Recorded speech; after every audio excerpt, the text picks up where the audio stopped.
A'udzu billahi minasyaitonir rajim. Bismillahirrahmanirrahim. Assalamualaikum warahmatullahi wabarakatuh.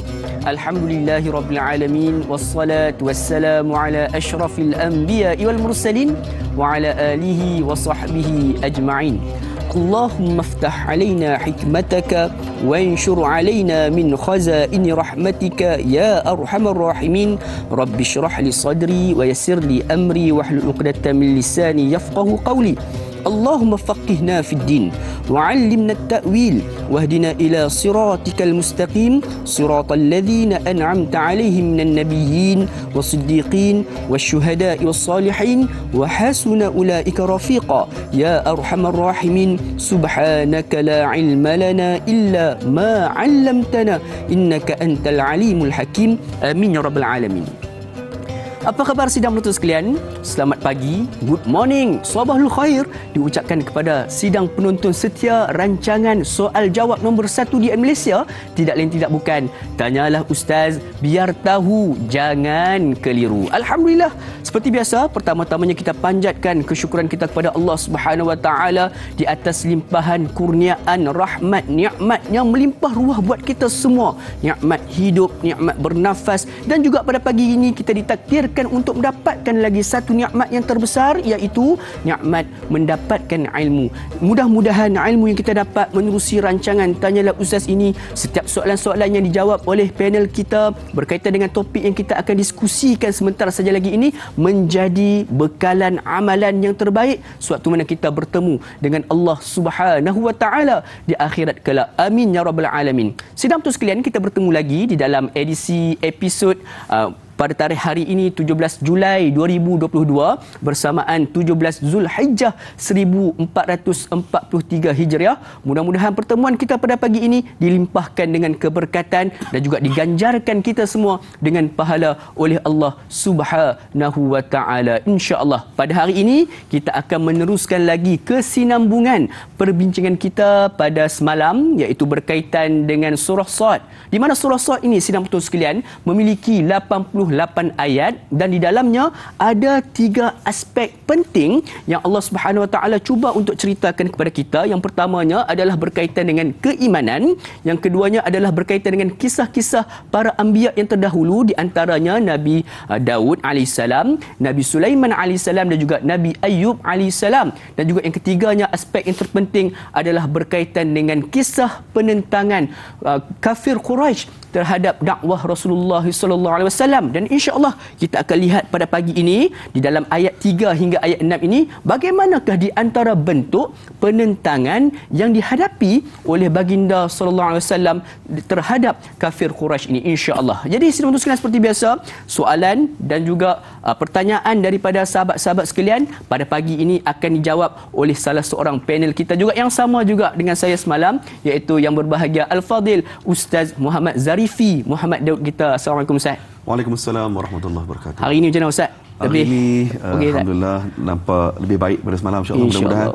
Terima kasih atas doa. Allah Akbar, insya-Allah Ustaz. Jadi kita teruskan mendoakan para asatizah kita, mudah-mudahan terus diberikan, dikekalkan dalam kesihatan agar dapat terus melebar luaskan sayap ilmu buat kita semua, insya-Allah. Ada sebarang soalan yang ingin diajukan kepada kami berkaitan dengan topik yang kita nak bincangkan pada pagi ini dari surah Sad ayat 3 hingga 6, boleh untuk terus berhubung dengan kami di talian 1-800-881677 ataupun menerusi Facebook rasmi kami di Tanyalah Ustaz TV3, insya-Allah. Sidang tu sekalian, seperti biasa, tidak molek sekiranya kita memulakan silibus tafsir dan tadarus kita ini tanpa kita diperdengarkan dengan bacaan dan juga bait-bait kisah cinta Allah Subhanahu Taala kepada kita semua menerusi ayat 3 hingga ayat 6 pada pagi ini. Jadi tanpa membuang masa lagi, kita nak mendengarkanlah sedikit lantunan suara daripada Al-Fadhil Ustaz daripada ayat ketiga dan 6 dari surah Sad ni. Ustaz, silakan. Baik, a'udzubillahi minasyaitonirrajim. Surah Sad ayat nombor 4 sehingga ayat nombor 6, insya-Allah. Bismillahirrahmanirrahim. Wa'ajibu an ja'ahum munzirun minhum وقال الكافرون هذا ساحر كذاب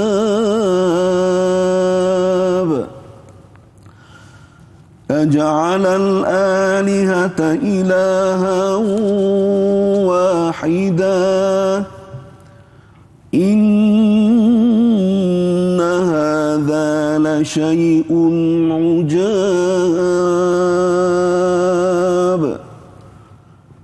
وانطلق الملأ منهم أن امشوا واصبروا على آلهتكم إن هذا لشيء يراد صدق الله العظيم. Maksudnya ayat nombor 4, dan mereka yang mengingkari kerasulan Nabi Muhammad itu merasa hairan bahawa mereka didatangi oleh seorang rasul pemberi amaran dari kalangan mereka sendiri, dan mereka yang kafir itu berkata, orang ini adalah seorang ahli sihir lagi pendusta. Ayat nombor 5 bermaksud, patutkah ia menafikan Tuhan-Tuhan yang berbilang itu dengan mengatakan Tuhan yang satu, Tuhan hanya satu? Sesungguhnya ini adalah satu perkara yang menakjubkan. Dan ketika itu keluarlah ketua-ketua dari kalangan mereka memberi perangsang dengan berkata, jalan terus menurut cara penyembahan datuk nenek kamu dan tetap tekunlah menyembah Tuhan-Tuhan kamu. Sebenarnya sikap ini adalah satu perkara yang sangat-sangat dikehendaki. Baik, saudara Da'i Luqman dan para penonton yang dirahmati Allah Subhanahu Wa Taala sekalian. Seperti yang kita faham semalam, surah Sad ini merupakan surah Makkiyah. Surah yang diturunkan kepada Rasulullah dan para sahabat ketika umat Islam berada di Makkah. Baik, satu. Yang kedua, para ulama tafsir kata surah ini turun pada tahun keempat selepas kenabian. Maknanya selepas 3 tahun Rasulullah berdakwah secara sulit, secara rahsia di rumah Al-Arqam bin Abi Al-Arqam. Bermula tahun keempat itulah setelah datang firman Allah yang Allah Ta'ala minta kepada Rasulullah untuk mengisytiharkan dakwah secara terbuka, khususnya kepada kaum kerabat Rasulullah SAW. Nabi naik ke Bukit Safa. Baik, selepas itulah berlaku penentangan demi penentangan kepada Rasulullah sallallahu alaihi wasallam. Ada pendapat yang kedua yang mengatakan surah ini turun pada tahun ke-6 selepas kenabian. Tahun ke-6 juga merupakan tahun yang sangat genting. Ya, bagaimana umat Islam diboikot, Bani Hashim, Bani Muttalib diboikot. Kerana apa?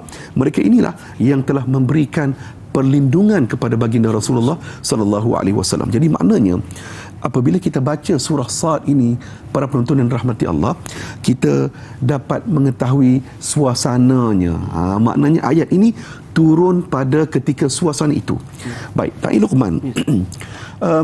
Surah Sad ini juga, kalau kita kembali semalam pada ayat nombor 2, ayat yang pertama, Sad wal Qur'ani dzidzikr balil ladzina kafaru fi izzatin wa shiqaq.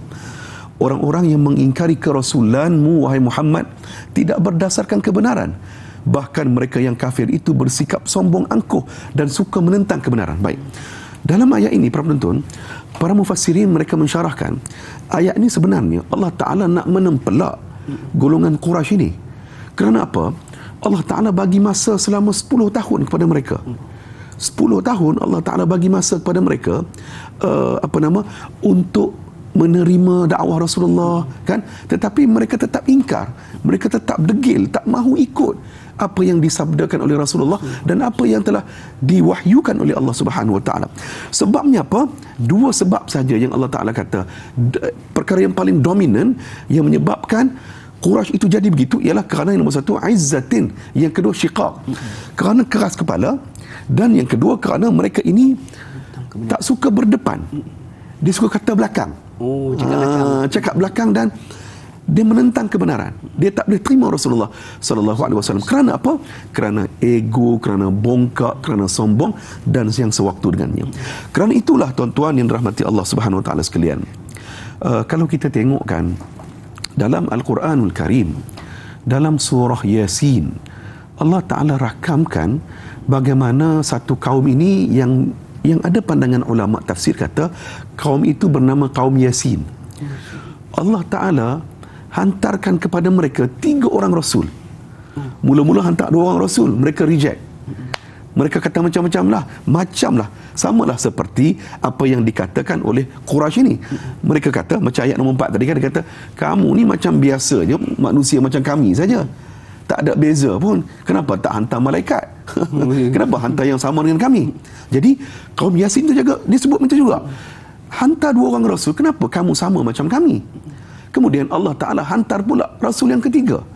Ketiga-tiga orang rasul itu juga mereka tolak mentah-mentah begitu saja, dan mereka mengancam untuk mengugut bunuh ketiga-tiga orang rasul itu. Tuan-tuan, apa yang berlaku? Waja'a min aqsal madinati rajulun yas'a. Tiba-tiba Allah Ta'ala datangkan seorang lelaki daripada penghujung bandar, dia datang dia ini untuk membantu 3 orang rasul ini untuk menyampaikan kebenaran, nak bantu dakwah 3 orang rasul ini. Dalam tafsir, dalam ayat Al-Quran tidaklah dinyatakan secara spesifik siapakah nama lelaki ini yang datang dari hujung bandar tadi, tetapi ada para ulama tafsir yang mereka mengatakan lelaki itu bernama Habib An-Najjar. Habib An-Najjar ni dia orang biasa-biasa, bukan nabi, bukan rasul, tetapi kerana semangat dakwah dia tinggi, dia nak tolong 3 orang rasul ini untuk menyampaikan kebenaran kepada kaumnya. Tapi akhirnya dia juga dibunuh oleh kaum Yasin. Maknanya apa tuan-tuan dan rahmati Allah? Ayat ini Allah Ta'ala memberikan satu penegasan kepada kita, sifat bongkak, sifat keras kepala, sifat angkuh inilah yang akan menjahanamkan kita. Mungkin kita kata, Da'i Luqman, Allah Ustaz, kami tak buat macam ni Ustaz, kan? Tetapi mungkin kalau bukan macam ni kekerasan kepala kita, tetapi boleh jadi juga keras kepala kita ni dalam bentuk yang berbeza sedikit. Contoh kan, azan 5 waktu kita dengar kan, tapi nak bangun sembahyang tu, ya Allah, berat sungguh. Apatah lagi nak pergi masjid kan. Apatah lagi ada juga orang, para suami yang mereka culas melaksanakan memenuhi tuntutan nafkah keluarga. Isteri anak-anak dia tak peduli. Yang dia fikir hanya hidup dia sahaja. Isteri dan anak-anak ni, ya Allah, cukup susah nak cari makan apa semua. Kerana apa? Kerana suami yang tidak bertanggungjawab, suami yang kaki pukul. Jadi ini juga dalam ayat ini memberikan satu penegasan dan juga pelajaran kepada kita. Kalau kita nak jadi ahli syurga, jangan ikut kisah kaum terdahulu yang mana mereka ini sombong, angkuh dan degil. Wallahu a'lam. Allahu akbar. Ya, betul sekalian, bila mana menyebutkan balik Ustaz, sebenarnya bila Ustaz sebut tu menunjukkan kepada kita sifat sombong, angkuh, ego ini sebenarnya menjadi penyebab petunjuk Allah tu tak sampai pada seseorang. Ya, betul, Allah betul. Sekalian, itu adalah permulaan yang cantik daripada kita. Jadi Ustaz, mungkin kita boleh memasuki Ustaz ayat yang keempat tu secara ringkas dulu tafsirannya, sebab kita nak selepas tafsiran tu kita nak berehat sebentar Ustaz. Ya, silakan. Baik, para penonton yang rahmati Allah, Allah Ta'ala menyatakan kata-kata orang yang kata-kata Quraisy ini, mereka kata wa'ajibu an ja'ahum munzirun minhum. Mereka merasa hairan, kenapa yang datang memberikan amaran, inzar, peringatan, wahyu ini ialah manusia macam kami juga. Sama macam kaum Yasin tadi juga. Sama macam kaum Yasin tadi. Mereka tak boleh, kerana ego lah. Kalau nak bagi Rasul, bagilah yang ada kuasa apa ultra ke apa kan, mutant kan, jadi begitu. Dan yang kedua, mereka mengatakan Rasulullah sallallahu alaihi wasallam itu ialah sahirun kadzab. Nabi ni tukang sihir dan Nabi juga merupakan pendusta, penipu. Ini satu tumahan, dakwaan jahat yang dibuat oleh Quraisy. Jadi perangai Quraisy ni, Da'i Luqman, sekejap lagi kita nak cerita, dia ada satu perangai mereka ni. Lepas ni kita cerita. Jadi saudara sekalian, itu dah nak tahu apakah sebenarnya di antara perangai dan juga sifat kaum Quraisy ni yang menyebabkan mereka ni jadi ego, sombong dan sebagainya ni. Nak tahu, jangan ke mana-mana, teruskan kekal bersama kami. Tanyalah Ustaz, berehat seketika, kembali sebentar sahaja lagi, insya-Allah.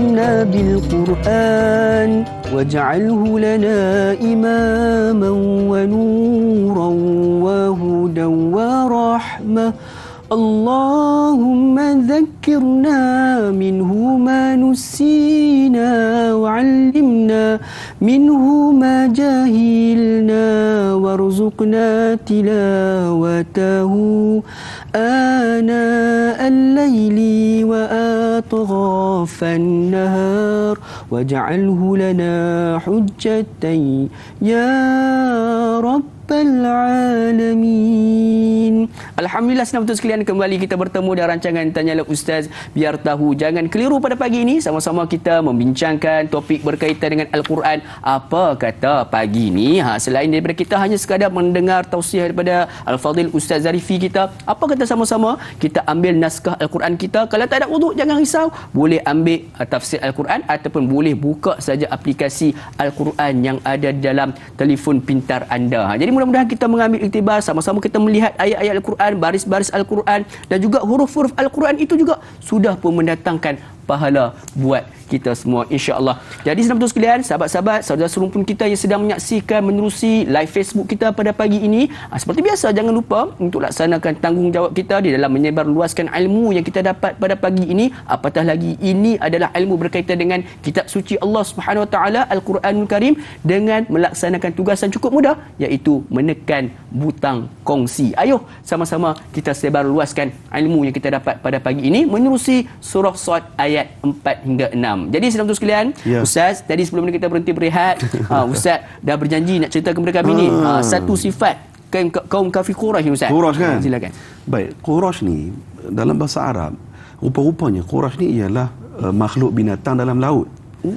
Asalnya nama Quraisy tu. Baik, Quraisy ni, para penonton, sifat je ataupun perangai dia haiwan ini dalam laut, dia mesti makan haiwan lain. Maknanya perangai abang long. Kawasan. Abang long kawasan. Kan? Maknanya dia tak boleh duduk nombor 2, dia tak boleh jadi pengikut. Dia memang nak jadi ketua. Ni perangai Quraisy ni. Baik. Para penonton, ayat ini kan apabila kita baca dengan sirah kan.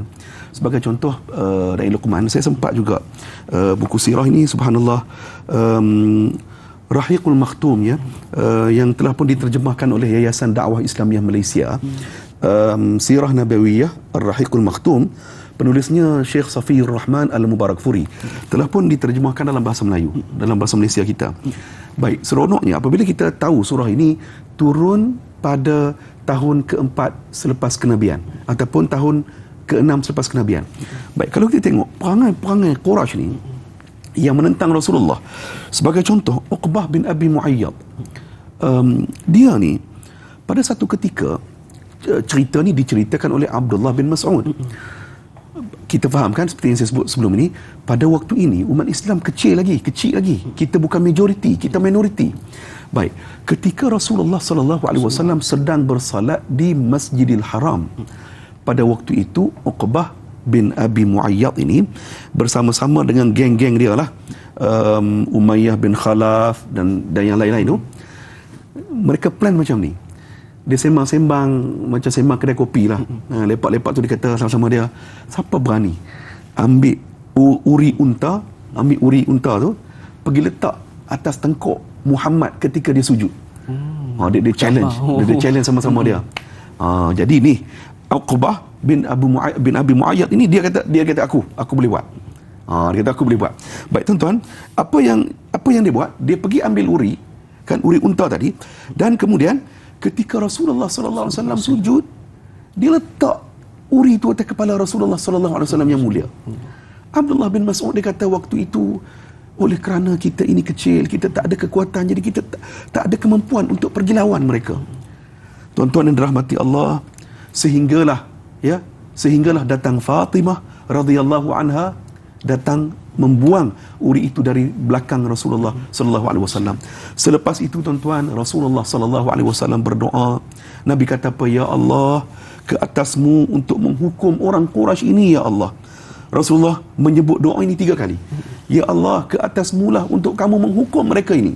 Baginda sallallahu alaihi wasallam menyebut 7 nama. Tetapi tidak direkodkan siapa ke semua 7 orang itu. Jadi tapi antara yang disebut ialah Abu Jahal, kemudian Utbah bin Rabi'ah, Syaibah bin Rabi'ah, Al-Walid bin Utbah, Umayyah bin Khalaf dan sebagainya. Jadi tuan-tuan rahmati Allah, apabila berlaku begitu, maka turunlah ayat Allah Subhanahu wa taala yang kita dah hafal dah, surah Al-Humazah, wailul likulli humazatil lumazah. Kecelakaan besar bagi orang yang pencaci dan pengeji Rasulullah sallallahu alaihi wasallam. Allah telah bersumpah untuk memasukkan mereka ini dalam neraka wail. Jadi maknanya tuan-tuan muslimin dan muslimat yang dirahmati Allah, konklusinya ialah keras kepala dan juga bongkak. Kerana itu para penonton, kehidupan kita dalam keluarga, kita kaitkan dalam keluarga. Kadang-kala tuan-tuan perempuan, kita kena ucap terima kasih kepada isteri kita. Isteri ni memanglah dia banyak bercakap, kan? Sama ke dengan Da'i Luqman? Sama kan? Semua isteri macam tu. Kita kat luar banyak cakap, Ustaz. Betul. Jadi ada kadang-kadang dia tegur kita 1, 2, 3, abang tak kena ni abang, macam ni. Kita berlapang dada dan kita anggap alhamdulillah inilah penasihat kita sebenarnya. Dia memperingatkan kita, syukur kerana ada orang peringatkan kita. Samalah juga tuan-tuan, contoh macam saya, ya, kita dah berkahwin Da'i Luqman, ya. Kadang-kadang mak ayah kita ataupun mertua kita masih tegur kita sekarang ni, kan? Kalau ikut nak terasa, kita ni ustaz kot, kena tegur lagi ke? Umur dah apa? 30, 40. Kan? Kena tegur lagi ke? Tuan-tuan, syukur alhamdulillah. Kerana apa? Teguran-teguran itulah sebenarnya akan menyebabkan hati kita lembut dan kita tahu kita kena buat perubahan dengan segera. Kerana itu tuan-tuan, dalam surah Al-Asr yang kita hafal dah, wal asr innal insana lafi khusr, demi masa sesungguhnya manusia ni semuanya rugi, Allah Ta'ala kata, kecuali 4 orang. Illal ladzina amanu, orang yang beriman tak rugi. Wa amilus salihat, orang yang melakukan amal-amal saleh mereka tak rugi. Wa tawasau bil haq, berpesan-pesan dengan kebenaran. Wa tawasau bis sabr, berpesan-pesan dengan kesabaran. Jadi bila orang ada pesan kepada kita, nasihat, syukur alhamdulillah. Kerana apa? Ia akan menyebabkan hati kita makin lembut, kita tak degil dan tak bongkak. Wallahu a'lam. Allahu akbar. Jadi itulah dia, janganlah kita tergolong dalam golongan orang yang rugi. Yang salah satunya Ustaz, betul. Kadang-kadang kita bila berhadapan dengan orang-orang yang mungkin dalam keadaan yang emosi tak tenteram, kan, kita pun cuba nak menasihati sabar, tapi kadang-kadang kita kena balik, Ustaz. Kita kata sabar, pandailah kata sabar, kan? Betul. Tapi sebenarnya itulah sebenarnya untuk kita nak latih diri kita daripada kita memasuki orang-orang yang dirugikan oleh Allah Subhanahu Wa Taala. Insya-Allah satu pencerahan yang baik. Dan juga Ustaz ada menyebut tadi berkaitan dengan ayat surah Al-Humazah ayat pertama tu, melibatkan orang-orang yang mengkeji Rasulullah. Dan Ustaz, jadi pada hari ini pun dah ada balik, Ustaz. Betul. Macam tu yang kita amat risaukan sekarang, Ustaz. Jadi Ustaz, kita nak teruskan lagi, Ustaz. Mungkin tentang penyerahan kita pada pagi ini daripada surah Sad ni, boleh Ustaz teruskan? Silakan. Baik, kerana itu tuan-tuan dan rahmati Allah, bila kita baca surah Sad ni kan, Allah Ta'ala paparkan inilah watak-watak orang yang degil, orang yang tak mahu menerima hidayah Allah. Kerana itu tuan-tuan, dalam salat kita kan, kita subuh tadi kan, rukun salat kita membaca surah Al-Fatihah. Kita selalu sebut ihdinas siratal mustaqim. Wahai Tuhan kami, tunjukkanlah kami jalan yang lurus. Kan? Maknanya kita minta Allah Ta'ala bagi hidayah kepada kita.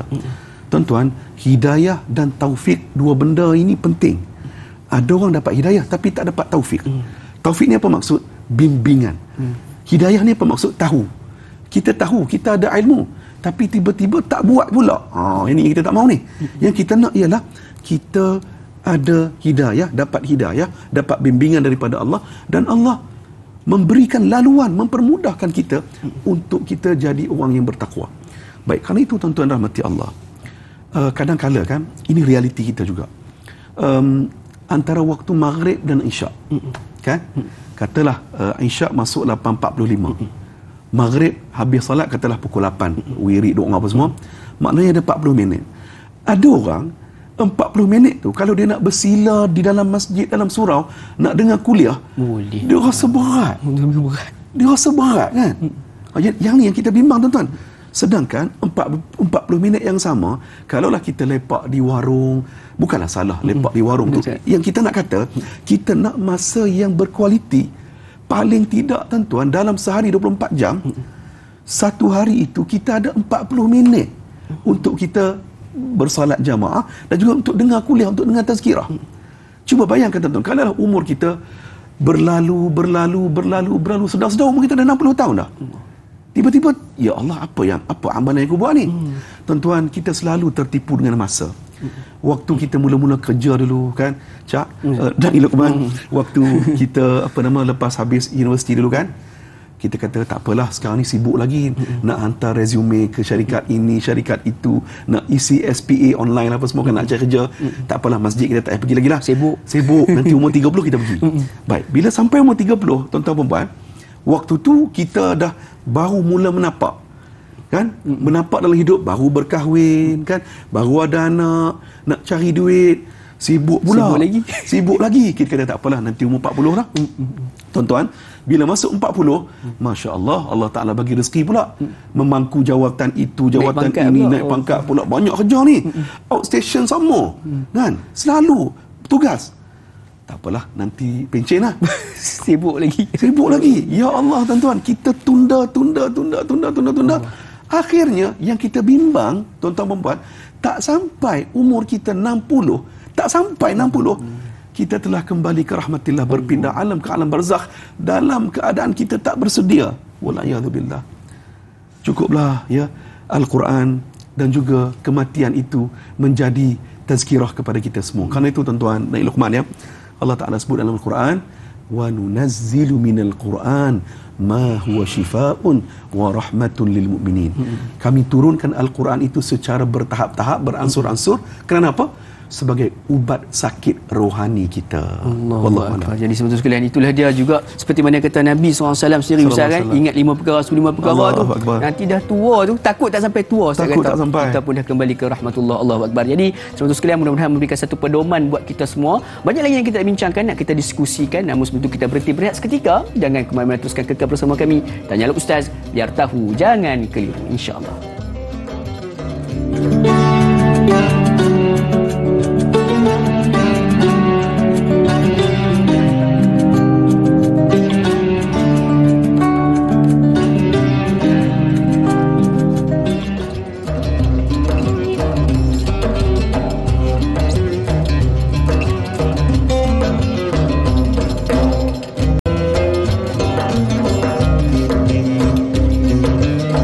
Alhamdulillah, sedang betul sekalian, kembali bertemu dengan saya dan Luqman dan juga yang berbahagia Al-Fadhil Ustaz Muhammad Zarifi Muhammad Daud. Kita pada pagi ini rancangan Tanyalah Ustaz, biar tahu, jangan keliru, menjawab setiap soalan yang diajukan insya-Allah oleh sidang betul sekalian pada pagi ini. Jadi kita masih lagi membincangkan, berdiskusi berkaitan dengan ayat 4 hingga 6 surah Sad pada pagi ini. Alhamdulillah, di dalam segmen yang sebelum ini kita sudah pun membincangkan ayat yang keempat, iaitu berkaitan dengan perangai-perangai ataupun sifat musyrik ataupun kafir Quraisy itu sendiri. Dan juga satu info yang menarik Ustaz, yang Ustaz kongsikan tadi tu, maksud ataupun perkataan Quraisy tu pada asalnya adalah haiwan hidupan laut dan juga abalung kawasan dalam laut. Allahu Akbar. Jadi itu satu info tambahan yang cukup bermanfaat pada kita semua. Alhamdulillah, saya pun dapat satu ilmu baru pada pagi ini. Jadi untuk berikutnya Ustaz, kita nak teruskan lagi dengan diskusi kita ini. Mungkin kita nak ke ayat berikutnya Ustaz. Baik, insya-Allah. Baik, ayat nombor 5, tuan-tuan dan puan muslimin muslimat yang rahmati Allah. Aja'alal alihata ilahan wahida inna hadha la syai'un ujab. Baik tuan-tuan, Al-Imam Ibn Kathir dia kata begini, ayat ini orang musyrik ini ataupun kafir Quraisy ini, mereka menolak dakwah Rasulullah sallallahu alaihi wasallam. Mereka rasa pelik. Mereka kata Nabi Muhammad ni bawa mai ataupun membawa agama baru. yang bertentangan dengan kepercayaan datuk nenek mereka. Mereka sembah patung, sembah berhala, kan kafir Quraisy tadi. Jadi kerana itulah dalam ayat ini para mufassir kata kaum Quraisy telah datang kepada Abu Talib. Ramai-ramai daripada serbu Abu Talib. Waktu itu Abu Talib ada bersama Rasulullah. Dia kata apa? Yang ramai-ramai kafir Quraisy tadi, dia kata kepada Abu Talib, laranglah anak saudara kamu ni duduk bawa ajaran-ajaran sesat yang memalukan kami ni. Kerana Muhammad lah pecah belah anak beranak, pecah belah habis orang ni.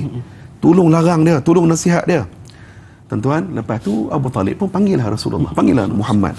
Panggil Rasulullah dan menyampaikan apa yang dikendaki oleh kafir Quraisy tadi. Tuan-tuan, apa jawab Rasulullah SAW? Rasulullah kata, wahai pakcik, saya hanya mahu satu perkara sahaja, iaitu supaya mereka mengucapkan satu perkataan sahaja. Apabila mereka mengucapkan satu perkataan ini, mereka dapat menguasai seluruh umat Arab dan menakluk semua orang, termasuk orang bukan Arab. Nabi bagi apa satu lontaran. Yang aku nak ni, ucap satu benda ni je. Bila kamu mengucap satu benda ini, maka kamu akan jadi orang yang hebat. Kamu akan menakluk semua orang. Tuan-tuan, apabila Nabi jawab begitu, Abu Talib pun pi bagi tahu kepada musyrikin Mekah yang duduk di luar rumah tadi. Tuan-tuan, bila Abu Talib dengar ataupun bagi tahu kepada Abu Jahal and the gang ni, Abu Jahal pun dan orang musyrik itu berkata, janganlah sepatah kata, 10 perkataan pun kami terima. Dia duk ingat kata apa-apa. Kan? Rupa-rupanya yang Nabi maksudkan sepatah perkataan yang Nabi nak mereka ucapkan, iaitulah la ilaha illallah, kalimah tauhid. Yang Nabi nak ucapkan ialah tadi, yang Nabi nak mereka ini mengucapkan la ilaha illallah, tauhid kepada Allah Subhanahu wa taala. Tuan-tuan, lepas tu bila dengar Nabi sebut begitu, mereka pun tinggal seorang-seorang Nabi sallallahu alaihi wasallam. Dia berkata, biar pegang lah. Tak jadi dengar 10 Tak jadi dengar 10 lah. Jadi makna itu cerita dia. Baik, tuan-tuan yang dirahmati Allah Subhanahu wa taala sekalian. Kita bila baca ayat seperti ini, tuan-tuan, tengok Rasulullah sallallahu alaihi wasallam yang Nabi bawa tidak lain tidak bukan ialah nak bawa keselamatan manusia ni dunia dan akhirat. Ada dalam satu riwayat hadis, Sayyiduna Abu Bakar As-Siddiq dia pernah tanya kepada Rasulullah, Ta'i Luqman, dia tanya, ya Rasulullah, alimni du'a ad'u bihi. Ya Rasulullah, tolong ajar kepada aku satu doa yang aku boleh doa dengan doa tersebut. Baik tuan-tuan, apa yang Nabi ajar doa kepada Abu Bakar? Nabi ajarkan, Allahumma inni zalamtu nafsi zulman kathira wa la yaghfiru dhunuba illa anta faghfir li maghfiratan min indik. Nabi ajar, ya Allah, sesungguhnya aku telah menzalimi diri aku sendiri, ya Allah, dengan kezaliman yang besar. Maknanya Nabi SAW ajar kepada Abu Bakar menginsafi yang kita ni banyak dosa. Tuan-tuan, ni Rasulullah, ni Abu Bakar ni, kan? Orang hebat. Tak ada tolok banding dengan kita ni lah, kan? Dalam keadaan itu pun pemikiran Rasulullah, hati Rasulullah yang Nabi nak ajarkan kepada sahabat-sahabat, iaitulah dalam hidup ini kita mengaku kita ni hamba Allah yang berdosa. Wala yaghfiru dhunuba illa anta. Tidak ada dosa yang diampunkan melainkan ampunanmu, ya Allah. Faghfirli, ampunkanlah aku, ya Allah. Ampunkanlah aku, ya Allah. Maghfiratan min indik. Sesungguhnya keampunan itu di sisimu, ya Allah. Jadi tuan-tuan puan rahmati Allah, kita masih lagi di awal pagi ni kan. Jangan lupa ya, kita baca yang Nabi ajar kepada kita, Sayyidul Istighfar. Allahumma anta rabbi la ilaha illa anta khalaqtani wa ana abduka wa ana ala ahdika wa wa'dika mastata' a'udzu bika min syarri ma sana'tu abu'u laka bi ni'matika alayya wa abu'u bi dhanbi faghfirli fa innahu la yaghfiru dhunuba illa anta. Rangkuman doa Sayyidul Istighfar, penghulu segala istighfar ini ialah kita mengakui kita ini hamba Allah yang berdosa, dan kita mengakui segala nikmat yang Allah Ta'ala bagi kepada kita ni Allah Ta'ala lah yang punya asbab. Kerana Allah lah pemilik sebenar apa yang kita ada pada hari ini. Dalam riwayat kata tuan-tuan, kalau kita baca sebelah pagi dengan penuh yakin, kita meninggal pada waktu petang, syurga kita. Kalau baca sebelah petang, malam tu ataupun esok meninggal dunia, kita baca doa Sayyidul Istighfar ini dengan penuh keyakinan, syurga kita. Jadi kita amallah dengan apa yang diajarkan oleh Rasulullah sallallahu alaihi wasallam. Allahu akbar. Jadi kita banyak sebenarnya dalam sedar ataupun tidak kita banyak menzalimi diri kita sendiri. Sebab tu juga di antara salah satu doa yang dibacakan oleh Nabi Adam sewaktu mana ingin bertaubat pada Allah Subhanahu iaitu Rabbana zalamna anfusana wa illam taghfir lana wa tarhamna lanakunanna minal khasirin. Mudah-mudahan kita boleh beramal, kita banyakkan istighfar pada pagi hari ini. Mudah-mudahan perjalanan kehidupan kita ini dipermudahkan oleh Allah Subhanahu taala insya-Allah. Jadi saudara sekalian, banyak lagi yang kita nak bincangkan berkaitan dengan ayat 4 hingga ayat 6 surah Sad. Perbincangan semakin panas semakin rancak pada pagi ini. Alhamdulillah. Nak tahu? Jangan ke mana-mana, teruskan kekal bersama dengan kami dalam rancangan Tanyalah Ustaz. Berehat seketika, kembali sebentar sahaja lagi insya-Allah.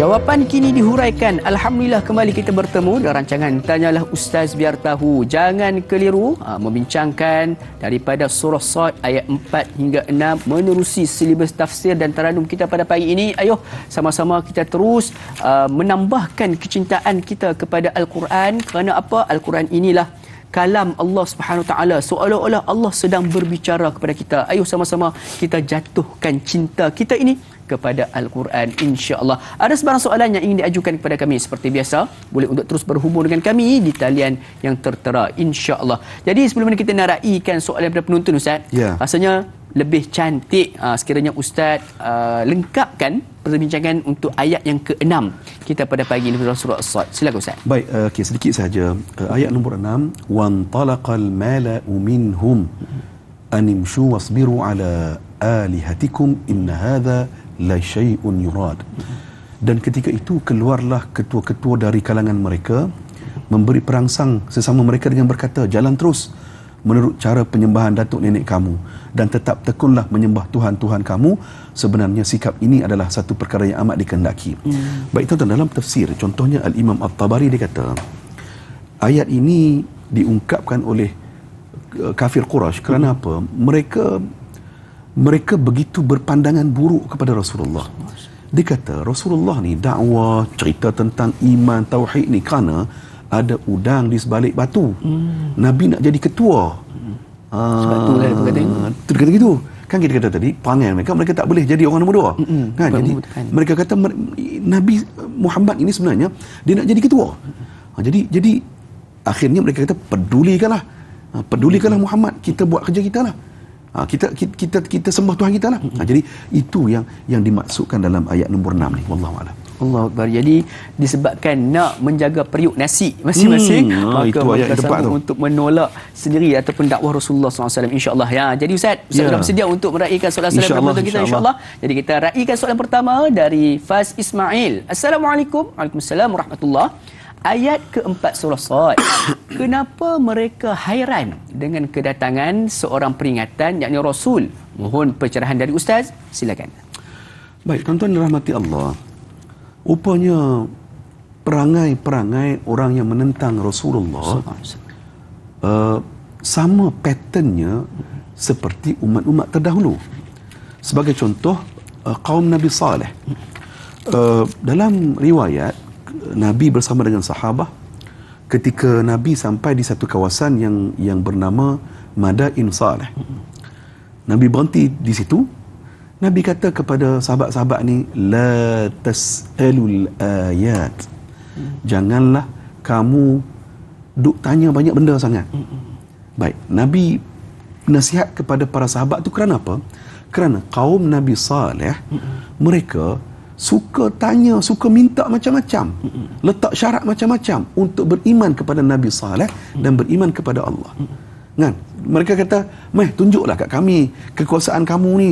Kan? Apa yang magic yang kamu boleh buat?" Macam itulah. Kan?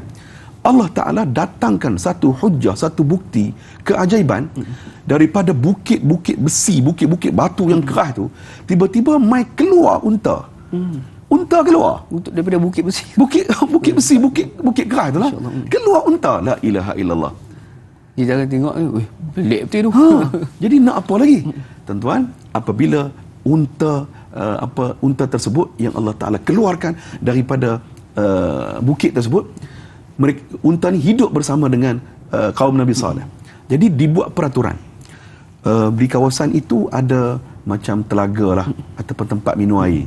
Jadi dibuat peraturan. Ada hari yang unta ni minum. Ada hari yang unta tak minum, Hampa boleh minum. hampa boleh minum. Ya, kaum Nabi Saleh boleh minum. Giliran unta ni minum, tak boleh minum. Giliran mereka tak boleh minum air sungai, air telaga tadi, kaum Nabi Saleh boleh minum susu unta tadi. Punya buruk perangai kaum Nabi Saleh ni yang tak beriman ni, dia pergi perah susu unta tu macam nak perhabis hari tu juga. Masya Allah, banyak. Nak cabar kan, nak cabar Nabi Saleh ni, nak cabar Allah. Tuan-tuan, oleh kerana unta itu unta mukjizat, walaupun diperah sehabis mungkin, tak habis susu tu. Tuan-tuan dirahmati Allah, akhirnya dalam riwayat kata mereka bunuh unta tersebut. Ni kaum Nabi Saleh. Mereka bunuh unta mukjizat tersebut dan mereka kata kepada Nabi Saleh, "Kamu kata kalau kami ni langgar peraturan Allah, kami akan diturunkan azab. Mana dia azab? Masya Allah. Tak ada pun." Syabak macam tu. Dahsyat. Maknanya akhirnya kaum ini dihancurkan oleh Allah Subhanahu Wa Taala. Maknanya suka mencabar, tak mahu membuka hati.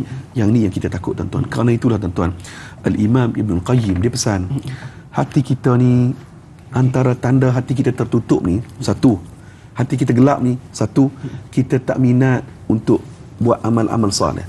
Rasa berat, rasa malas, rasa tak seronok. Itu tanda-tanda hati kita ada masalah ni.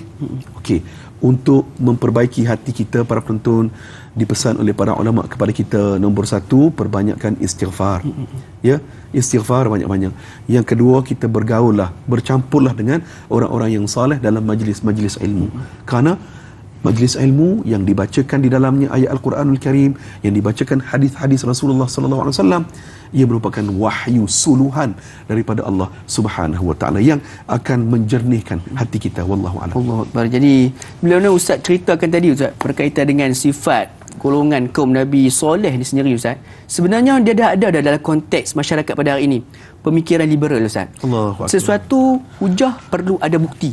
Setiap benda nak tengok bukti. Jadi kita takut kalau kita nak sangat bukti, Allah turunkan satu bala ataupun azab, kita semua akan terasanya. Allah. Jadi mudah-mudahan kita dijauhkan dengan sifat-sifat tersebut, insya-Allah. Jadi saudara sekalian, untuk soalan berikutnya, Ustaz, kita narai pemanggil talian seperti biasa. Pemanggil setia kita Tuan Haji Omar Abdul Majid di talian. Assalamualaikum Tuan Haji Omar. Waalaikumsalam warahmatullahi wabarakatuh. Dai Luqman atau nama glamour Dai Syak, dan juga Ustaz Muhammad Zarifi Muhammad Daud. Saya Omar Abdul Majid dari Felda Cini Timur 3 Pekan Fahang.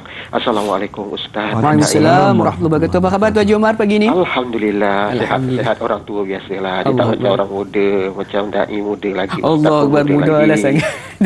Silakan soalan pagi ni Tuan Haji. Jadi ni soalan saya begini, Ustaz, kita dah dengar tadi penjelasan yang ayat yang keempat tadi, Ustaz, ya. Bagaimana kaum Quraisy, dia rasa dia degil, kepala batu, keras kepala, kata Ustaz tadi. Lepas tu angkuh, sombong, semua ada. Itu pada kaum Quraisy. Soalan saya, Tuan ni Ustaz, apakah kita ni, saya pun kadang-kadang degil juga, Ustaz. Kadang-kadang dah masuk waktu tu, nantilah kejap. Kadang-kadang panjang lagi masa kan. Nanti semayang lah, sekejap lagi.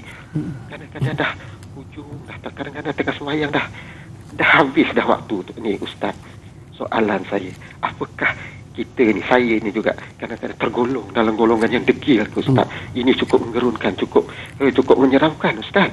Kerana apa? Dulu dia orang degil kerana mungkin nenek moyang mereka tu lain pegangannya, tapi kita ni, kita yang daripada lahir ni dah Islam, tapi adakah cara kita macam tu, lalai macam tu juga boleh dikategorikan sebagai yang dikatakan degil, keras kepala, yang buat kata Ustaz tadi dalam ayat yang surah As-Sad ni, ayat yang keempat ni Ustaz. Itu soalan saya Ustaz dan Dai. Terima kasih banyak Ustaz dan Dai. Assalamualaikum. Waalaikumsalam warahmatullahi wabarakatuh. Terima kasih Tuan Haji Omar. Satu soalan cukup jelas berkaitan dengan konteks kita pada hari ini juga Ustaz. Termasuk dari diri saya sendiri pun kadang-kadang terasa macam tu juga. Adakah kita ni termasuk dalam golongan degil Ustaz? Silakan.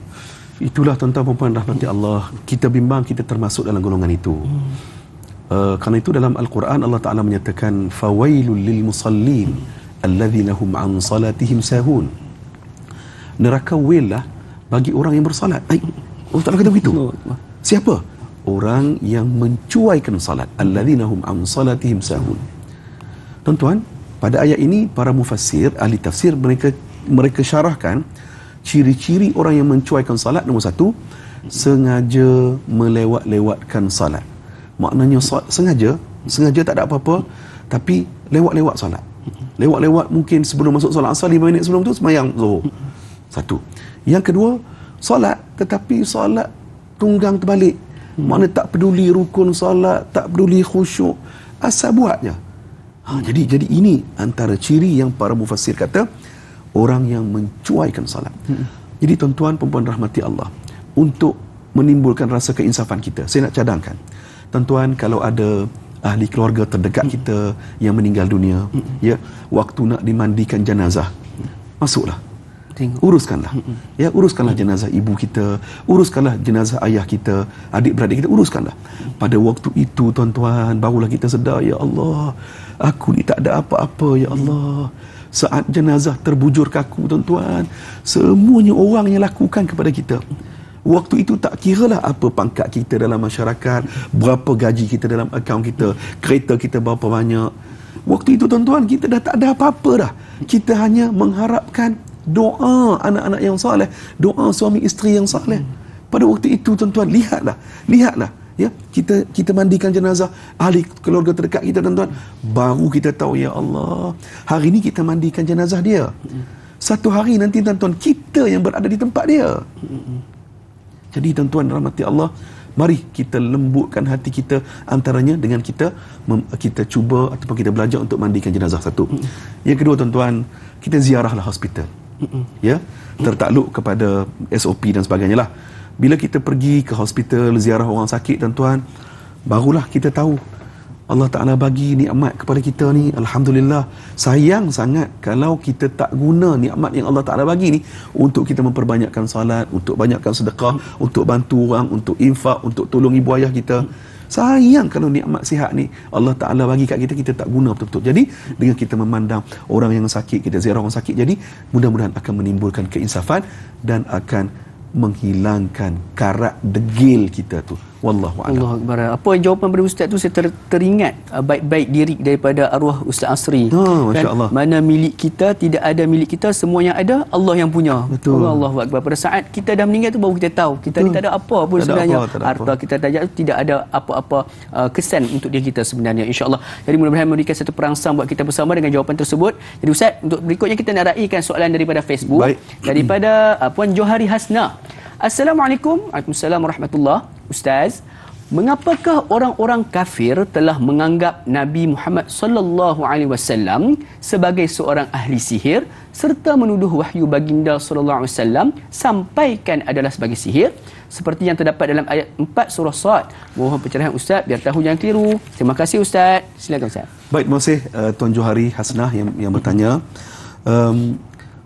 Orang musyrikin Quraisy dulu, mereka tak boleh nak berdebat dan berhujah dengan Rasulullah sallallahu alaihi wasallam. Sebab apa yang Rasulullah ungkapkan itu ialah kalam Allah. Apa yang Nabi bacakan itu ialah kalam Allah, kalam daripada Allah Subhanahu Wa Taala, bukan kata-kata yang direka cipta oleh Muhammad. Jadi apabila mereka tak boleh nak berdepan berlawan hujah dengan Rasulullah, akhirnya mereka buat dakwaan-dakwaan tumahan-tumahan jahat itulah kepada Rasulullah. Kenapa? Mereka nak membuat serangan peribadi kepada Rasulullah untuk menghilangkan kepercayaan masyarakat Mekah kepada Nabi Muhammad. Tuan-tuan, pelik bin ajaib sungguh musyrikin Mekah ni. Tuan-tuan, sebelum Nabi diangkat menjadi Rasul, Mereka percaya kepada Rasulullah. Sebagai contoh tuan-tuan, apa yang berlaku ketika umur Rasulullah 35 tahun, sekitar itulah. Apa yang berlaku ketika itu, musyrikin Mekah ini mereka hendak membina semula Kaabah Baitullah. Kerana telah berlaku peristiwa banjir besar dan sebagainya. Okey, jadi setelah mereka buat binaan Kaabah tadi ni, tiba-tiba ada satu masalah, iaitulah macam mana nak selesaikan siapa yang nak letak batu Hajarul Aswad ni. Jadi bergaduh sama-sama dia tuan-tuan. Jadi apa yang berlaku tuan-tuan, Al-Walid bin Al-Mughirah Al-Makhzumi, dia kata kita mesti cari hakim. Mesti ada seorang yang jadi pengadil sama kita ni. Okey, semua pakat setuju. Jadi mereka bila setuju tu, mereka kata okey, siapa yang lalu daripada masuk ke pintu Masjidil Haram tu, masuk ke dalam, dialah jadi hakim. Dengan izin Allah Subhanahu Wa Taala, yang masuk itu ialah Nabi Muhammad sallallahu alaihi wasallam. Pada waktu itu tuan-tuan, mereka tak marah kepada Rasulullah. Sebab mereka yakin Nabi ni tak pernah bohong. Nabi tak pernah menipu. Nabi seorang Al-Amin, Nabi seorang yang jujur, Nabi seorang yang pendamai, Nabi yang dihormati. Jadi cadangan bijaksana Rasulullah, Nabi minta diletakkan batu Hajar Aswad dalam sehelai kain. Masing-masing ketua-ketua kabilah ni pakat pegang. Jadi maknanya selesai masalah itu. Nak ceritanya bagaimana Rasulullah seorang insan yang dihormati. Tetapi apabila Rasulullah mengisytiharkan untuk membawa risalah iman dan risalah tauhid, maka mereka meradang, mereka merusuh, mereka marah. Fi qulubihim maradun fazadahumullahu marada. Dalam surah Al-Baqarah, hati mereka ada penyakit. Penyakit buruk sangka, penyakit dengki, kan? Khianat.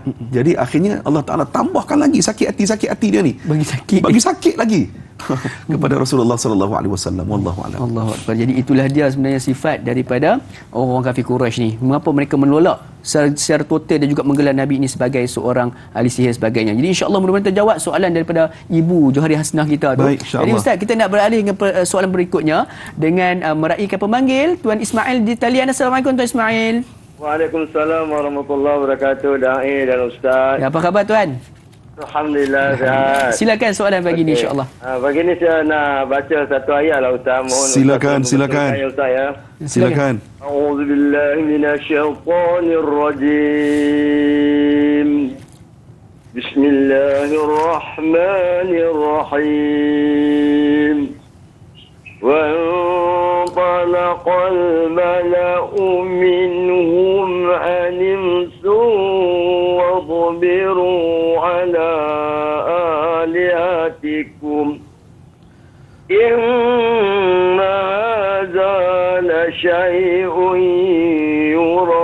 يراد صدق الله العظيم. Terima kasih Ustaz. Assalamualaikum warahmatullahi wabarakatuh. Waalaikumsalam. Jadi kita itu Ismail, kita nak Ustaz berikan sedikit ulasan daripada bacaan Ismail sedikit secara ringkas. Silakan.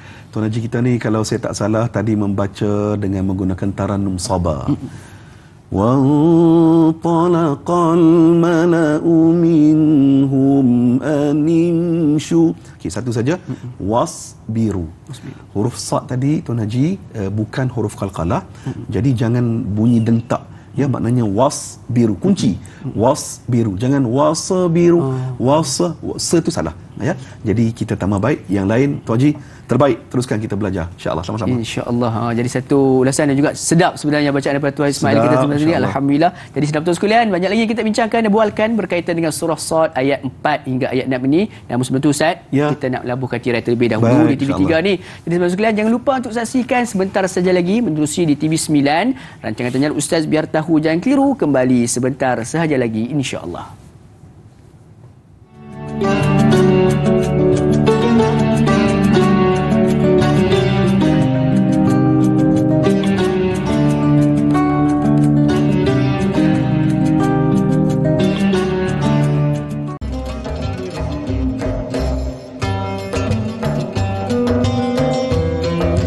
Alhamdulillah, sedang betul sekalian, kembali kita bergabung pada pagi ini menerusi rancangan Tanyalah Ustaz Biar Tahu Jangan Keliru. Sama-sama pada hari ini, Alhamdulillah, sedang betul sekalian, kita direzekikan oleh Allah Subhanahu Wa Taala untuk sama-sama kita memahami, mentadabbur Al-Quran pada pagi ini menerusi surah Sad ayat 4 hingga 6. Alhamdulillah, sepanjang tempoh 1 jam 30 minit yang lalu telah pun beberapa intipati dan juga input-input yang mungkin baharu bagi kita, yang dapat kita sama-sama selidiki dan juga dapat kita sama-sama fahami daripada surah Sad ayat 4 hingga 6 ni. Ada sebarang soalan yang ingin diajukan, seperti biasa boleh untuk terus berhubung dengan kami di talian yang tertera di kaca televisyen anda, insya-Allah. Jadi Ustaz, senang putus sekalian, kita nak raikan soalan berikutnya Ustaz daripada sahabat Facebook kita, dari saudari Jura Azlin Sufian. Assalamualaikum. Waalaikumsalam warahmatullahi.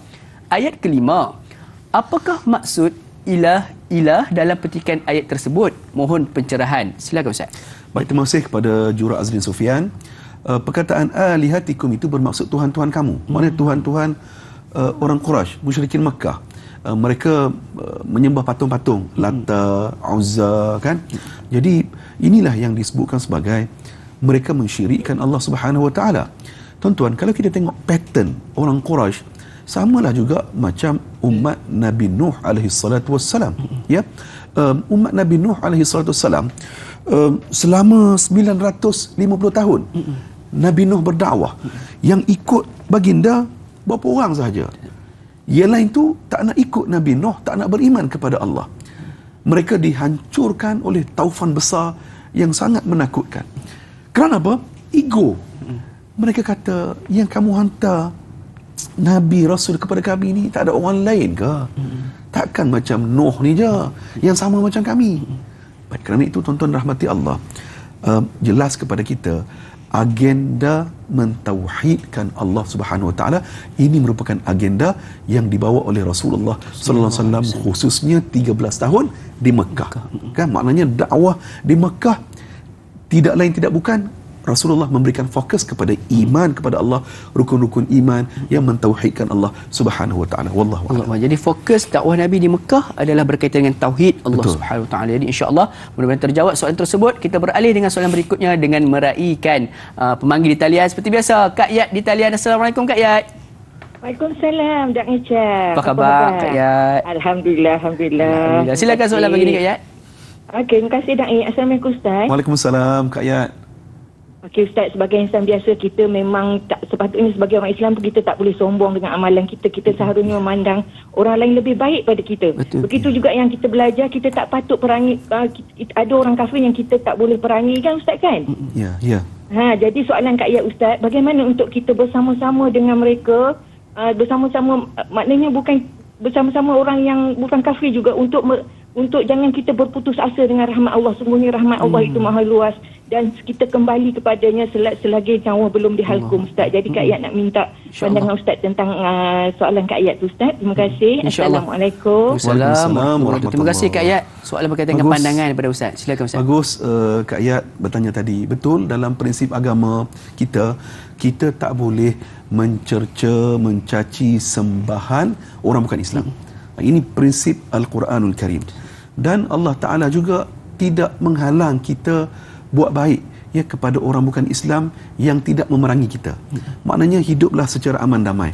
Kalau itu dalam Al-Quranul Karim, ya ayyuhan nasu inna khalaqnakum min dzakarin wa untha wa ja'alnakum syu'uban wa qabaila lita'arafu inna akramakum 'indallahi atqakum. Saya setuju sangat apa yang Kak Yat sebut tadi. Kita mesti berdakwah. Ya, berdakwah salah satunya dengan akhlak. Ya, dengan akhlak kita. Janganlah kita tampilkan akhlak yang tak baik. Kerana mungkin orang bukan Islam, mereka tak baca Quran, tetapi mereka baca kita. Mereka lihat kita. Tengok kita punya personality. Ya, maknanya kita ialah terjemahan kepada amalan ataupun ajaran Islam. Jadi kita cubalah ya menjaga diri kita ni, janganlah kita menjadi orang yang membawa fitnah kepada agama. Ya. Jadi maknanya mari kita perteguhkan ataupun perkukuhkan akhlak kita. Asma binti Abu Bakar, pada satu hari tu mak dia datang nak jumpa dia. Pada waktu tu mak dia ni belum Islam. Jadi datang dari Makkah ke Madinah nak jumpa nak bersilaturahim dengan anak ni. Jadi Asma tanya kepada Rasulullah, ya Rasulullah, boleh ke aku jumpa mak aku ni, dia belum Islam? Nabi kata silakan. Nabi kata Nabi tak larang. Maknanya Nabi suruh jaga silaturahim. Jadi bagi teman-teman kita yang mungkin mak ayahnya, adik-beradiknya masih belum Islam, teruslah berbakti, teruslah buat baik. Mudah-mudahan dengan kebaikan yang kita tunjuk itu akan memberikan pesona Islam, Jadi akhlak itulah yang kita nak bawa dalam kehidupan kita. Laqad kana lakum fi rasulillahi uswatun hasanah innama bu'ithtu liutammima makarimal akhlak. Kita tak maulah dai Luqman bila sebut orang Islam ni muka kelat kan, tak pernah senyum, tak mesra alam pun. Tak naklah macam tu kan. Kita nak kita orang yang sentiasa ramah-ramah, kita yang mudah untuk kita berkomunikasi, interaksi dengan orang lain. Wallahu a'lam. Jadi kita menjadi ikon sebenarnya Ustaz. Betul. Kepada Islam itu sendiri. Sebab orang yang belum Islam dia pun melihat pada kita. Mungkin dia tak masuk sekolah agama sebagainya. Jadi kita perlu menjadi ikon kepada Islam. Jadi kena tunjukkan peribadi yang terbaik. InsyaAllah. Minta maaf. Saya terlupa satu lagi soalan tadi. Kak Ayat tanya tentang amalan. Saya setuju Kak Ayat, kita kena, termasuk dari saya dan nasihat ini, kita mesti jaga amalan kita, janganlah sampai jadi riak sombong. Saya teringat satu kisah cicit Rasulullah, iaitulah Zainul Abidin, cucu kepada Sayyidina Ali kalau saya tak salah. Gelaran yang diberikan Zainul Abidin. Baik, Zainul Abidin ni tuan-tuan, dia orang nampak dia ni macam kedekut, rupa-rupanya ada satu amalan yang tersembunyi yang orang lain tak tahu, yang dia buat ketika dia hidup. Apa yang dia buat, para penonton? Zainul Abidin ini, cicit Rasulullah ini, dia pergi meletakkan makanan di depan pintu rumah fakir miskin di kawasan kampung dia setiap pagi. Mana setiap pagi dia letak, dan golongan fakir miskin tu tak tahu yang makanan tu yang letaknya ialah Zainul Abidin. Tak tahu. Tengok esok ada lagi, tanya jiran, hang ada terima tak roti ni? Aku ada ni. Siapa bagi? Tak tahu. Tuan-tuan, berterusan benda ini, mereka tak tahu siapa yang infak, siapa yang bagi makan setiap pagi itu. Bila mereka tahu ataupun terbocorlah rahsia itu ketika Zainul Abidin ini meninggal dunia.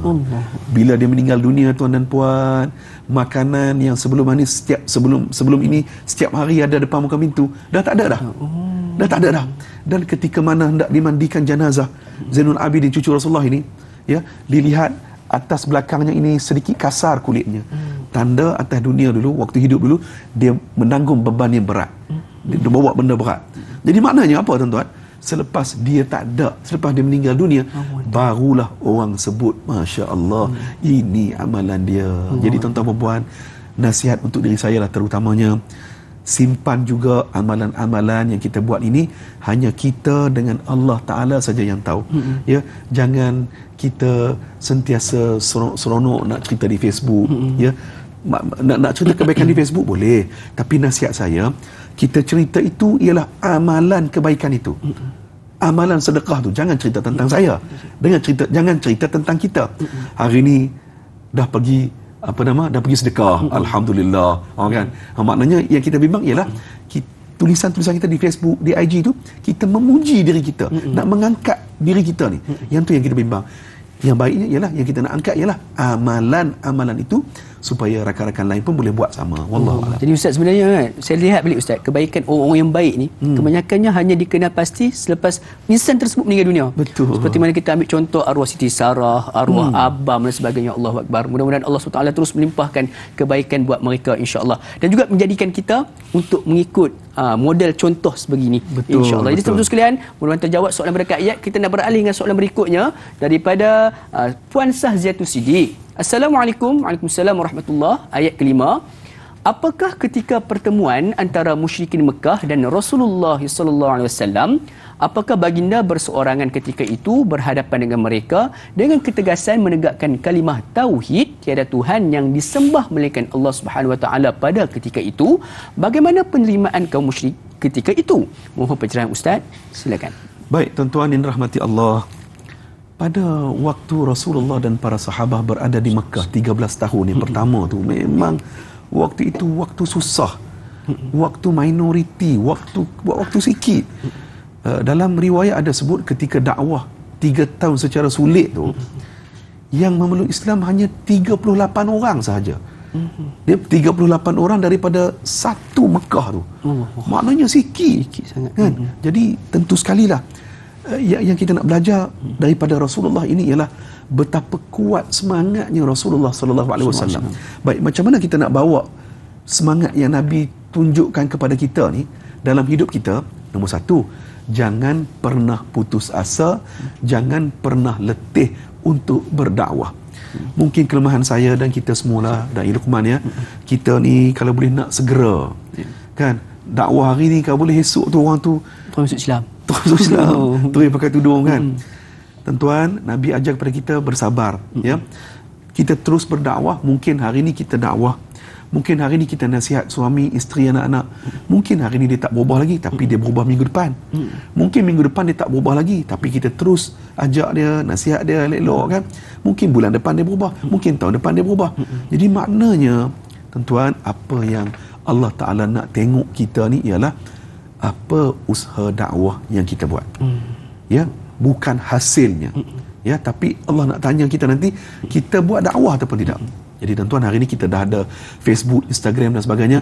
Rugilah, sayanglah kalau kita tak guna untuk medium dakwah kita. Allahuakbar. Ad-dinun nasihah, agama itu adalah nasihat. Jangan pernah putus asa dalam menasihati, insya-Allah. Jadi Ustaz, untuk soalan berikutnya, kita nak meraihkan soalan yang banyak ni Ustaz, insya-Allah. Kita nak raihkan Haji Tukinon di talian. Assalamualaikum Haji Tukinon. Waalaikumsalam warahmatullahi wabarakatuh. Ustaz Muhammad Zaliti dan Man ya. Ya, apa-apa Tuan Haji? Baik, Alhamdulillah. Alhamdulillah, silakan soalan. Bertua dengan Ustaz dan Naim ya. Ya, Alhamdulillah, sama-sama. Silakan. Soalannya Ustaz, kita dalam ayat tu ada perkataan sihir. Kita ni manusia nak buat baik, ada orang tak suka Ustaz. Betul. Maknanya kita nak buat baiklah. Contohnya Nabi berdakwah. Bila tak suka, tak cara kasar, cara halus. Saya tahu Ustaz. Betul. Jadi Nabi tak pandangan orang-orang yang macam ni, adakah orang daripada golongan orang baik ke, ataupun orang yang maknanya dengki, dia membuat sihir. Maksudnya kadang-kadang orang yang jahat memang jahat Ustaz, tapi orang yang tak jahat baik tu dia pun boleh buat perkara yang maknanya dia tak suka, dibuat. Itu saja nak minta penjelasan Ustaz pagi ni ya. Terima kasih banyak-banyak Ustaz. Assalamualaikum. Waalaikumsalam warahmatullahi wabarakatuh. Soalan yang baik ni, menarik ni soalan daripada Tuan Haji Tukinon kita ni. Kalau jawapannya pun pasti menarik, tapi Ustaz, kita nak hold dulu jawapan tu. Sebab apa, kita nak berehat seketika. Jangan ke mana-mana sidang putus sekalian. Kembali sebentar saja lagi. Tanyalah Ustaz, biar tahu, jangan keliru, insya-Allah.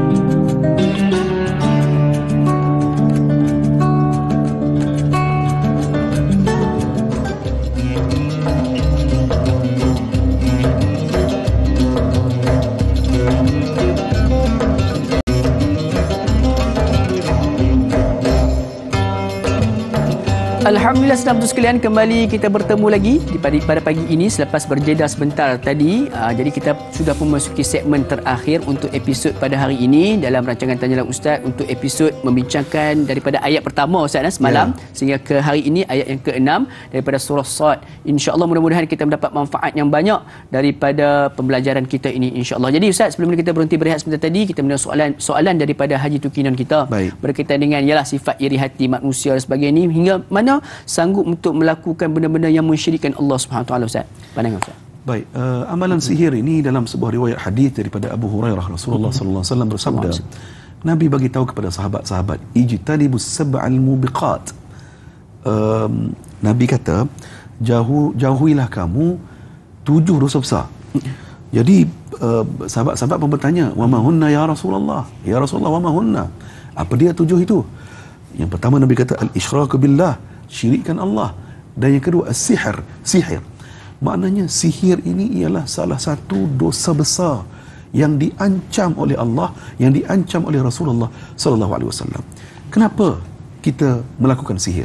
Tentu sekali antara puncanya ialah iri hati, dengki, hasad. Baik tuan-tuan, marilah kita kembali kepada asas. Rezeki yang Allah Ta'ala bagi kepada kita ni berbeza-beza. Tanda rahmatnya Allah, tanda maha kayanya Allah. Allah Ta'ala bagi kepada kita rezeki tak sama. Ada yang saya dapat, Da'i Luqman tak ada. Ada yang Da'i Luqman dapat, saya tak ada pula. Begitulah sebaliknya tuan-tuan. Jadi, dan kita kena faham, rezeki Allah ini, Allah Ta'ala tidak terhad rezekinya atas dunia ni. Rezeki yang Allah Ta'ala nak bagi kepada kita ini melampaui sehinggalah alam akhirat. Jadi tak perlulah kita berdengki-dengki dengan orang. Apabila kita mensihirkan orang, orang tu sakit, jadi pecah belah anak beranak dia, jadi pecah belah suami isteri dia. Jadi tuan-tuan, cuba bayangkan yang kena sihir itu ialah orang yang paling kita sayang. Mak ayah kita ke, isteri kita ke, suami kita ke, anak-anak kita ke. Betapa seksanya ia pergi mencari rawatan Islam untuk menyembuh dan sebagainya. Jadi tuan-tuan rahmati Allah, ringkasnya, sihir ialah salah satu dosa besar yang diancam oleh Allah Subhanahu wa taala. Wal a'yadzu billah. Janganlah sama sekali kita tergolong dalam golongan orang yang melakukan janganlah kita tergolong dalam golongan orang yang melakukan sihir. Wallahu a'lam. Allah. Jadi mudah-mudahan kita semua tergolong di dalam golongan orang yang sentiasa bersangka baik dengan orang lain. Insya-Allah. Jadi Ustaz, kita beralih ke soalan berikutnya daripada Sal Rasid Cici. Assalamualaikum. Waalaikumsalam warahmatullahi. Pemimpin-pemimpin petikan dari ayat ke-6, pemimpin-pemimpin mereka lalu berkata, pergilah kamu dan tetaplah menyembah Tuhan-Tuhanmu. Sesungguhnya ini benar-benar suatu hal yang dikehendaki. Apakah yang dimaksudkan dengan suatu hal yang dikehendaki dalam ayat tersebut? Mohon penjelasan Ustaz. Silakan. Baik, ayat nombor 6 ni, sahabat kita yang bertanya, Sal Rasid Cici, ayat ini ayat yang diungkapkan oleh Abu Jahal and the gang. Mereka putus asa, mereka tak boleh nak merayu-rayu, nak minta tolong, nak minta ihsan pada Rasulullah, tak boleh, gagal. Kerana itu tuan-tuan, ada dalam satu riwayat dalam sirah Ibn Hisham, Jabir bin Abdullah radhiyallahu anhu, dia mencatatkan pada satu hari Utbah bin Rabi'ah dia datang kepada Rasulullah. Ni jenis rayu jugalah. Dia kata, Muhammad, berhentilah handuk dakwah, berhentilah. Aku boleh bagi apa saja yang kamu nak. Harta, pangkat, wanita, tahta, aku boleh bagi semua kepada kamu. Caranya kamu berhenti saja. Berhenti dakwah kamu ni. Tolonglah, please cik, please kan. Jadi, tuan-tuan rahmati Allah, apa yang Nabi buat? Nabi tak jawab, tetapi sebaliknya Rasulullah hanya membaca surah Fussilat ayat nombor 1 sehingga ayat nombor 13. Nabi tak komen apa-apa, sebaliknya Nabi baca surah Fussilat ayat nombor 1 sehingga ayat nombor 13. Bila Utbah bin Rabi'ah dengar Nabi baca ayat-ayat itu, tuan-tuan, terkesima, terkejut Utbah bin Rabi'ah, tercengang dia. Akhirnya dia pun tinggalkan Rasulullah, dia balik jumpa Quraisy geng-geng dia.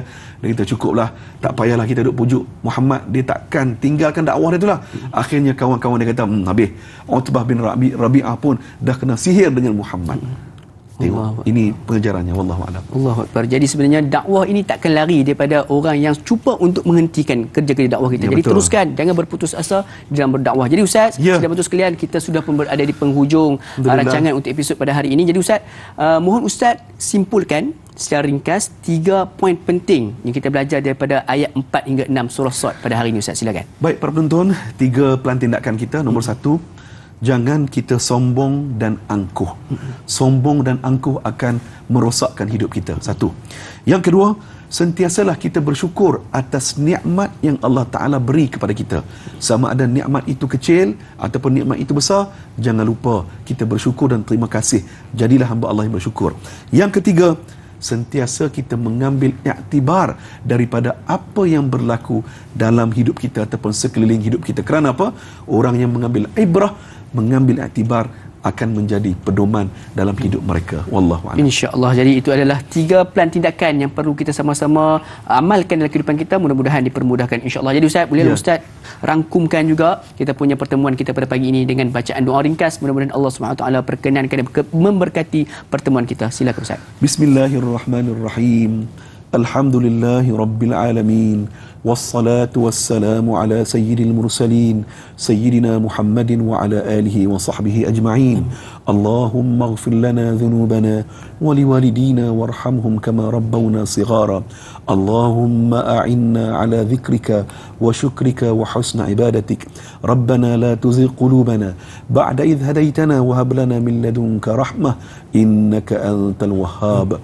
Wa sallallahu ala sayyidina Muhammad wa ala alihi wa sahbihi ajma'in. ajma'in. Walhamdulillahi rabbil alamin. Amin amin ya rabbal alamin. Jazakallahu khairan katsiran Ustaz di atas doa. Mudah-mudahan Allah SWT berkati setiap pertemuan kita pada hari ini dan juga Allah panjangkan usia Ustaz. Amin, ya Allah. Kekalkan Ustaz dalam kesihatan. Amin, ya untuk Allah. melebar luaskan lagi ilmu kepada kami semua insya-Allah. Jadi sahabat sekalian, paling molek sekiranya Ustaz kita tutupkan pertemuan kita pada pagi ini dengan bacaan Ummul Kitab pula dah. Tasbih kafarah dan suratul As insya-Allah. Subhanakallahumma bihamdika asyhadu an la ilaha illa anta astaghfiruka wa atubu ilaik. Bismillahirrahmanirrahim. Wal 'asr innal insana lafi khusr illa alladhina amanu wa 'amilus solihat wa tawassaw bil haqq wa tawassaw bis sabr. Insya-Allah. Jadi sahabat sekalian, jangan lupa untuk saksikan rancangan Tanya Ustaz pada esok hari pula bersama dengan moderator kita Da'i Hilman dengan topiknya menerusi silibus ibadah, hajat dan nazar. Jadi saya Da'i Luqman dan juga mewakili Ustaz Zarifin dan juga kru produksi memohon maaf sekiranya di dalam sepanjang 2 hari kita bersiaran membincangkan topik berdasarkan surah Sad ni ada terkurang di mana-mana, terkasar tutur bahasa, tersilap kata, mohon dimaafkan. Akhirul kalam, wabillahi taufiq wa hidayah. Wassalamualaikum warahmatullahi wabarakatuh. Tanyalah Ustaz biar tahu, jangan keliru.